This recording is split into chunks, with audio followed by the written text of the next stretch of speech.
하나님의 말씀은 로마서 3장입니다.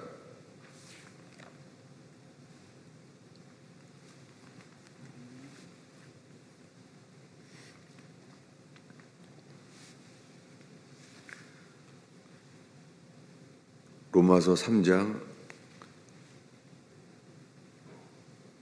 10절부터 19절까지 한 목소리로 읽겠습니다. 기록된 바 의인은 없나니 하나도 없으며 깨닫는 자도 없고 하나님을 찾는 자도 없고 다 치우쳐 함께 무익하게 되고 선을 행하는 자는 없나니 하나도 없도다. 그들의 목구멍은 열린 무덤이요 그 혀로는 속임을 일삼으며 그 입술에는 독사의 독이 있고 그 입에는 저주와 악독이 가득하고 그의 발은 피 흘리는 데 빠른지라. 파멸과 고생이 그 길에 있어 평강의 일을 알지 못하였고 그들의 눈앞에 하나님을 두려워함이 없느니라 함과 같으니라. 우리가 알거니와 무릇 율법이 말하는 바는 율법 아래에 있는 자들에게 말하는 것이니 이는 모든 입을 막고 온 세상으로 하나님의 심판 아래에 있게 하려 함이라. 아멘. 오늘날 모든 교회에게요 전해지는 복음은 이거예요.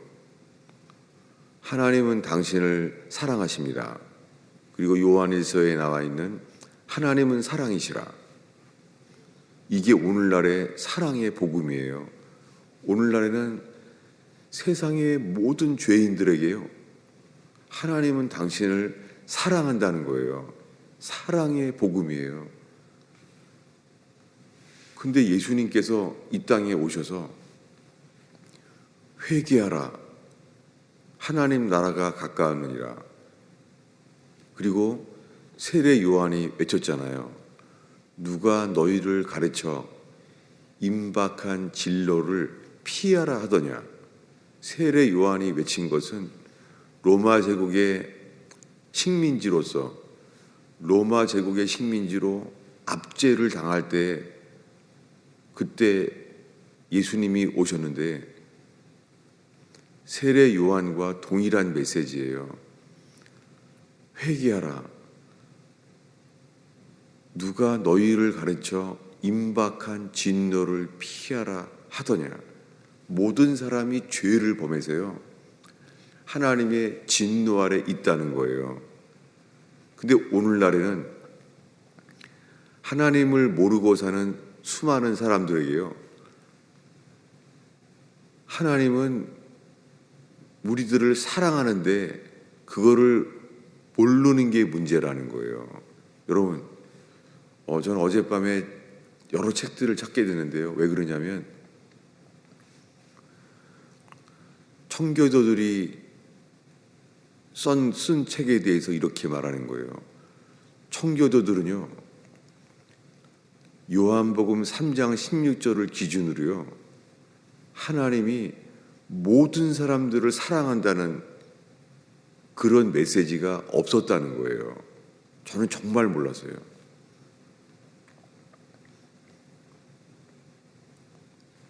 지난주에 이 새해 첫 수요일 날 정말 하나님께서 꿈을 주셨어요. 제가 지금 그 영향을 거꾸로 받고 있어요. 왜냐하면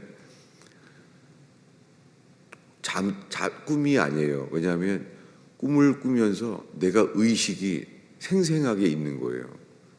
그래서 그 꿈에 나오는 사람들이 다 이 로마서 3장 이야기였어요.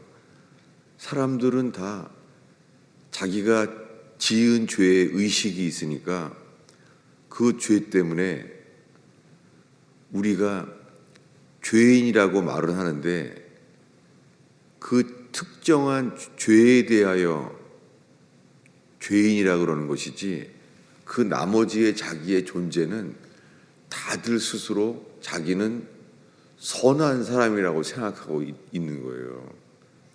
여러분, 이것은 뭐냐면 한 번도 회개한 적이 없는 거예요. 성경에서 말하는 회개는요, 모든 사람이 입술은 부정한 자요, 주님 앞에 서게 될 수 있는 기회가 온다면 우리가 알게 돼요. 우리가 부정하구나.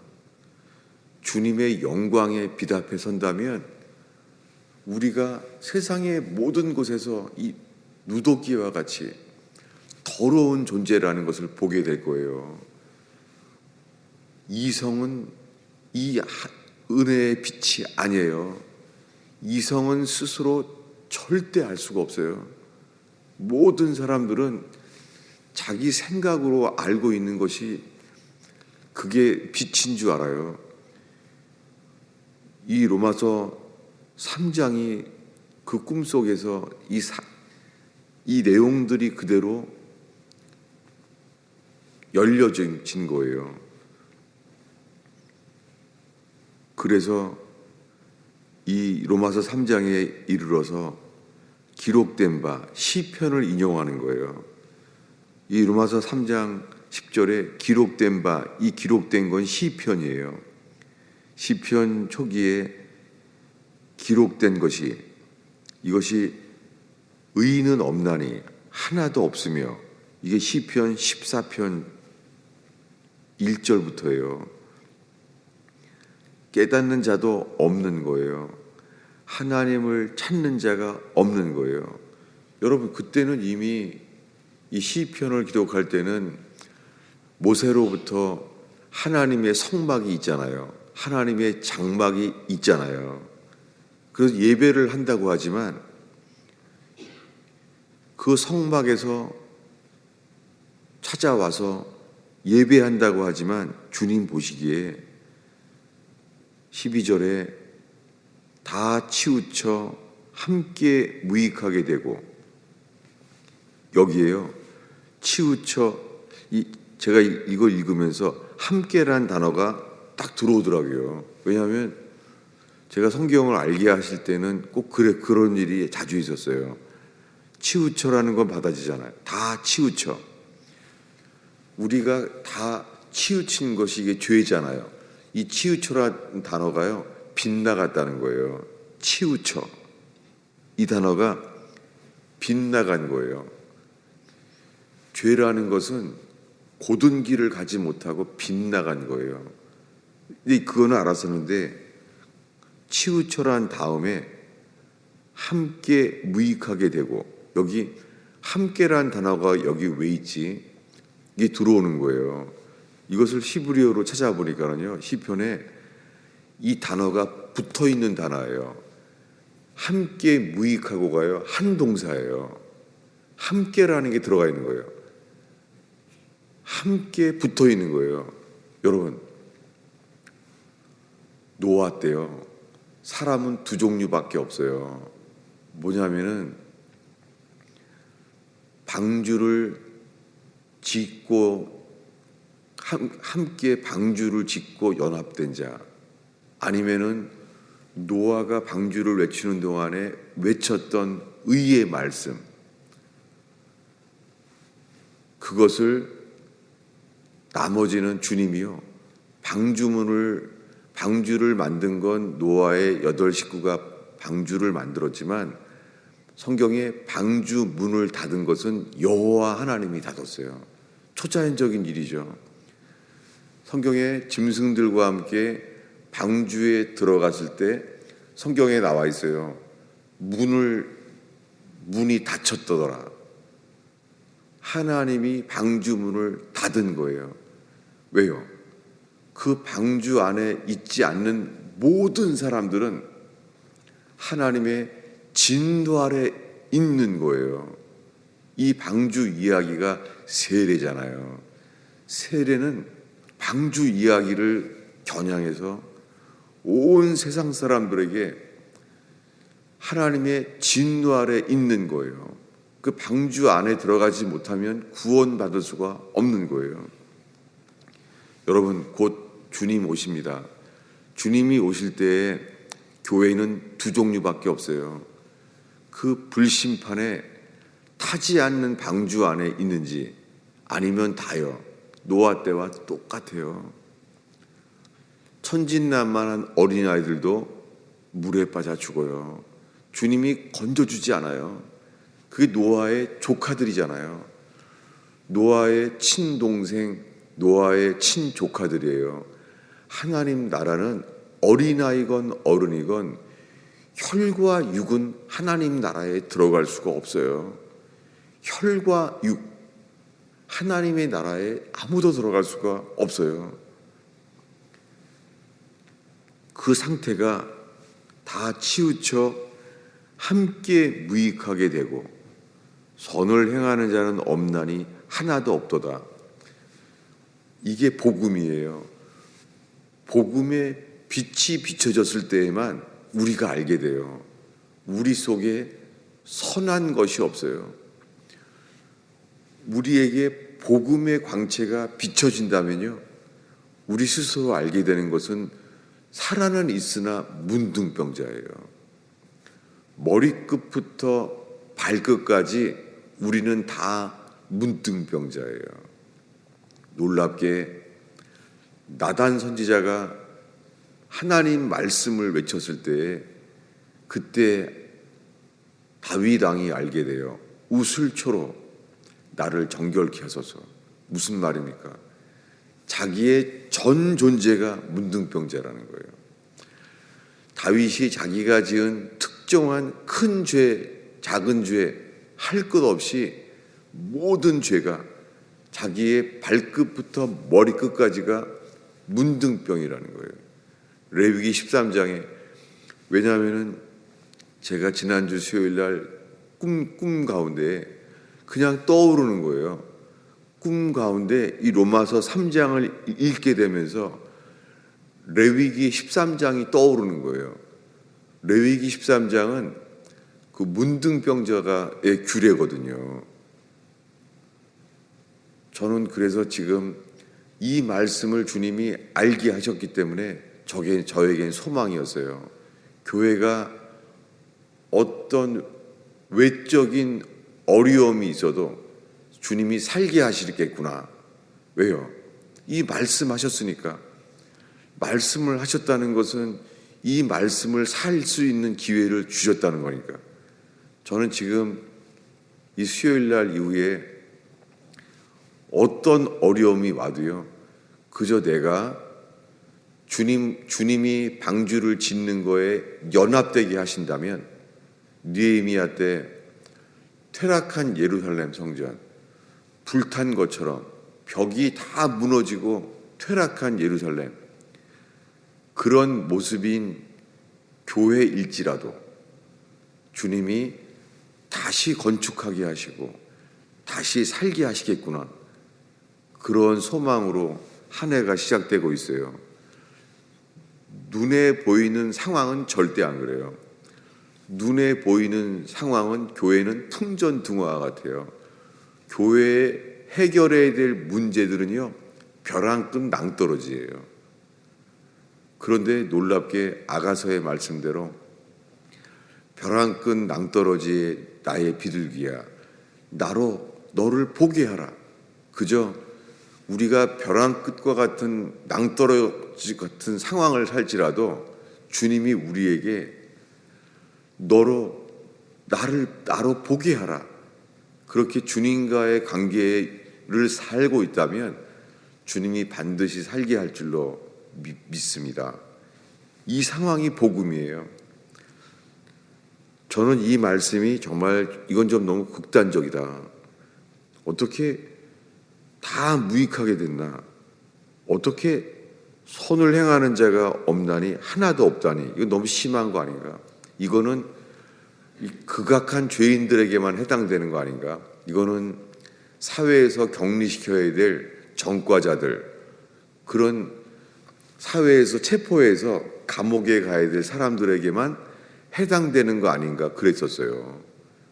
그게 이 복음이 부족한 거죠. 이거는 헬라인이나 유대인이나 하나님을 믿는다고 하는 사람이나 하나님을 부정하는 헬라인이나 관계없어요. 그저 복음이 세례 요한이 외친 대로, 예수님께서 외친 그대로 복음이 외쳐진다면 알게 돼요.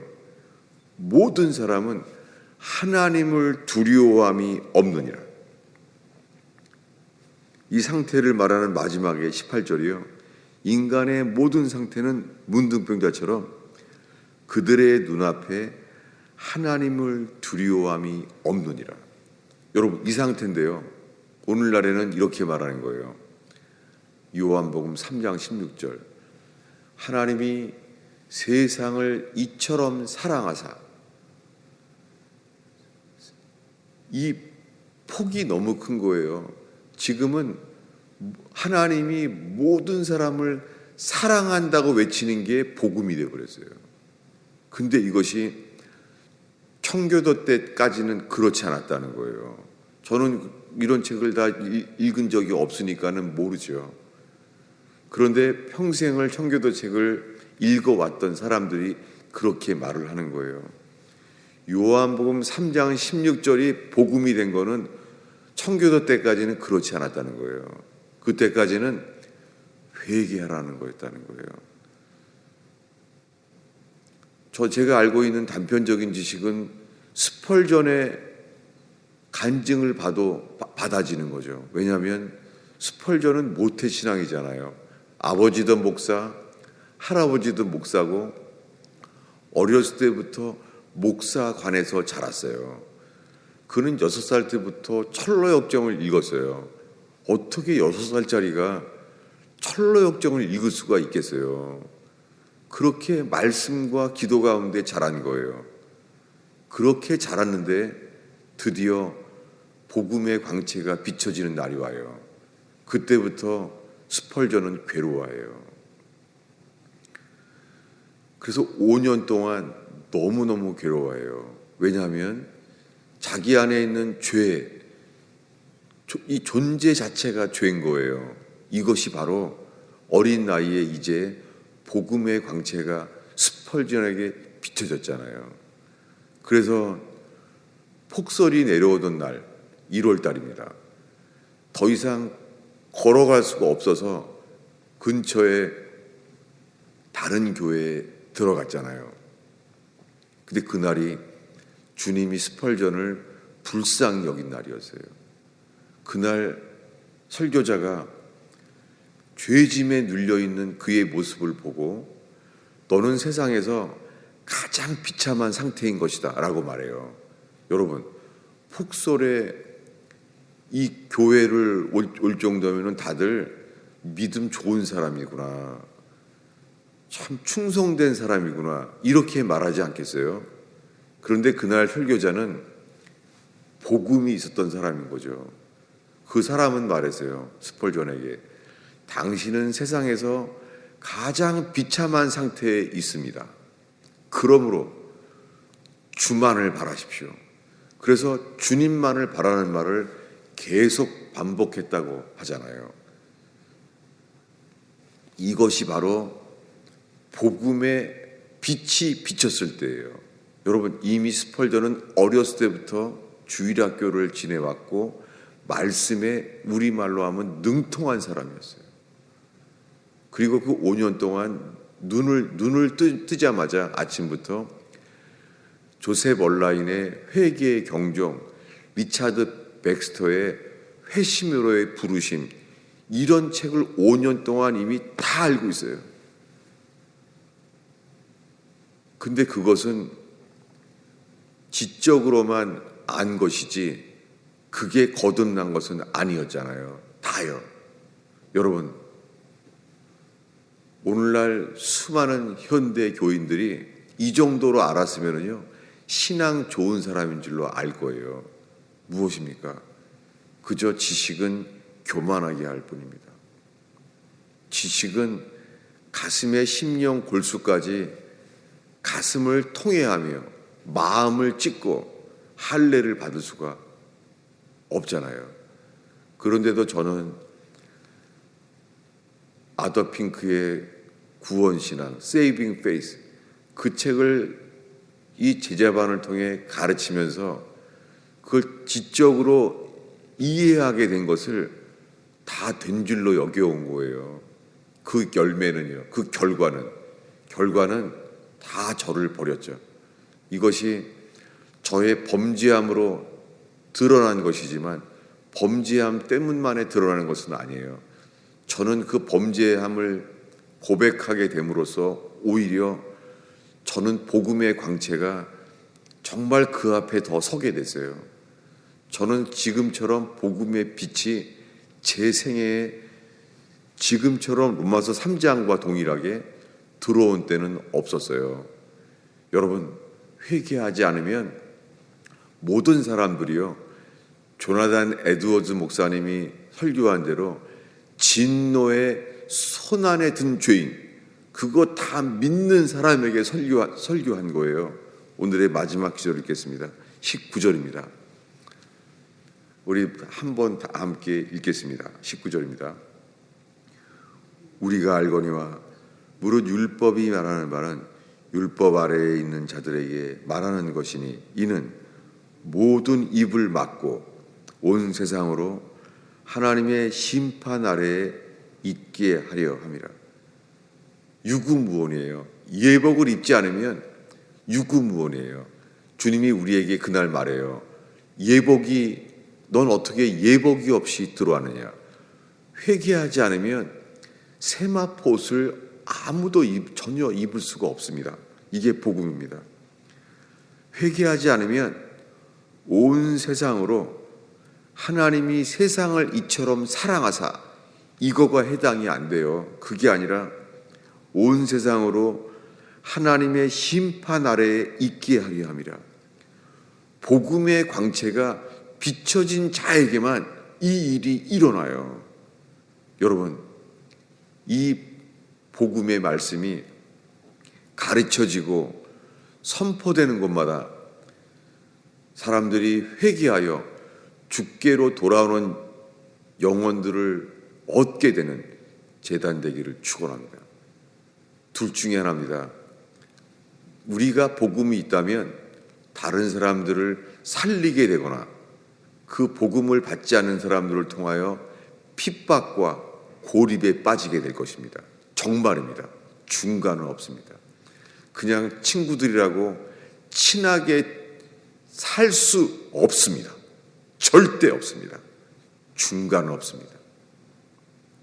내가 복음이 있다면 생명을 얻든지 아니면은 무시하게 될 거예요. 여러분, 제가 알고 있는 수많은 거듭난 사람들이 그래요.